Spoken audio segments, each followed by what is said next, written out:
আজিৰ দিনটো আমাৰ গোটেই ৰাজ্যখনৰ কাৰণে এটা অতি ভাল দিন, সুন্দৰ দিন। প্ৰধানমন্ত্ৰী ডাঙৰীয়াই ইতিমধ্যে আমাৰ ৰাজ্যখনত প্ৰায় ২৬ লাখ আমাৰ ঘৰ দিছে আৰু এই নতুন সংযোজন হৈছে আজি ৩,৭৮,০০০ বেছি গৃহ। গতিকে এটা বৃহৎ যি সকাহ তেখেতসকলে দৰিদ্ৰ মানুহখিনিৰ কাৰণে দিছে, আমি সঁচাকৈ প্ৰধানমন্ত্ৰী নৰেন্দ্ৰ মোদী ডাঙৰীয়াৰ শলাগ লৈছোঁ।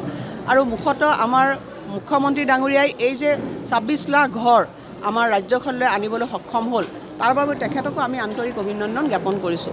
আৰু মই নিজে মোৰ বিধানসভা সমষ্টি গোলাঘাটত আজি প্ৰায় ৫,০০০টা দৰিদ্ৰ পৰিয়ালে এই গৃহ পাবলৈ সক্ষম হৈছে। পদুমণিত প্ৰায় ৩,০০০ আৰু ইয়াত ১৮০৯টা। গতিকে মই সকলোকে গৃহ যিসকলে পাইছে তেওঁলোকক অভিনন্দন জনাইছোঁ। আৰু লগতে বিনম্ৰভাৱে এইটো কথাও কৈছোঁ যে এটা বছৰৰ ভিতৰত গৃহবিলাক সম্পূৰ্ণ হ'ব লাগিব। সেই ক্ষেত্ৰত যাতে গৃহখিনি সম্পূৰ্ণ হয়, সকলোকে দৃষ্টি দিবৰ কাৰণে মই অনুৰোধ জনাইছোঁ।